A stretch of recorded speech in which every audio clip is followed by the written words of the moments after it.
ఏంటి జాను, ఎట్లా ఉంది? చూస్తుంటే టెంప్టింగ్గా ఉందా? స్మెల్ చూసా ఎట్లా వస్తుందో? స్మెల్ అయితే అద్దరిపోతుంది. టేస్ట్ ఎలా ఉంటుందో అని ఎగ్జైటింగ్గా ఉంది. మీరు సర్వ్ చేస్తే తినడానికి రెడీగా ఉన్నాము. డైలీ టేస్ట్ ఎలా ఉందని నేను అడుగుతా కదా మా హస్బెండ్ని. ఈరోజు మా హస్బెండ్ అడుగుతున్నారు ఏంటనుకుంటున్నారా? యాక్చువల్లీ నాన్ వెజ్ రెసిపీస్లో అన్ని రెసిపీస్ రావండి నాకు. సో సండే వస్తే కిచెన్ని మా హస్బెండ్కి హ్యాండ్ ఓవర్ చేసేస్తా. సో ఈరోజు మా హస్బెండ్ చెప్తారు మీకు రెసిపీ. హాయ్ హలో అందరికీ నమస్తే, వెల్కమ్ టు కేఎస్ఎన్ కిచెన్ కథలు.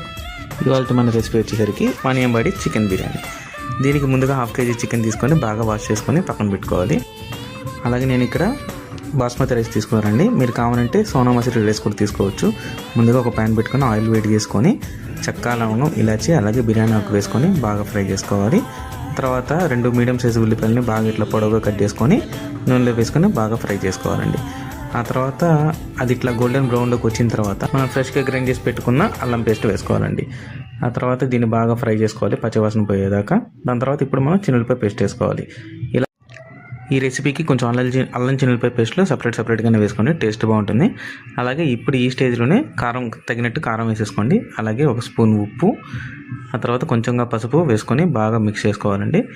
ఇది చూసారా, ఇట్లాగా బాగా ఫ్రై అయిన తర్వాత దాంట్లోకి కొంచెం పుదీనా అండ్ కొత్తిమీర.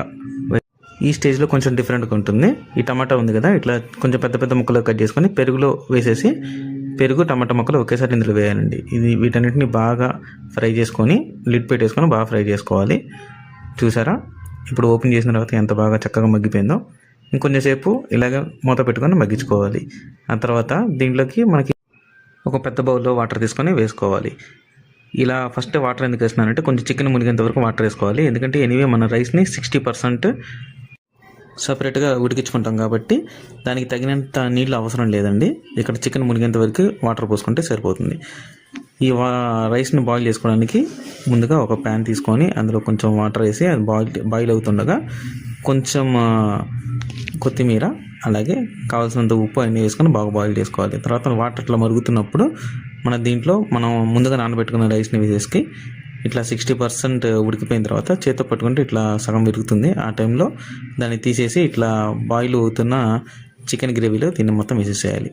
ఇక్కడ నేను చూపిస్తున్న విధంగా దీన్ని కలుపుకోవాలండి. మొత్తం పైనుంచి కింద వరకు కలపకూడదు.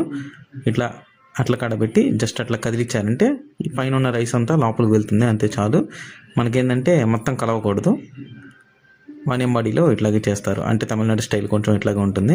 తర్వాత దీన్ని ఏం చేయాలంటే కవర్ ఫాయిల్ వేసేసి లేదా దమ్ పెట్టడానికి మీ ఇష్టం ఏదైనా ఒక వెయిట్ పెట్టేసి పైన 5 minutes మీడియం ఫ్లేమ్ మీద అలాగే 5 minutes లో ఫ్లేమ్ మీద పెట్టేసి ఒక 20 minutes రెస్ట్ ఇచ్చేసిన తర్వాత ఓపెన్ చేసి చూస్తే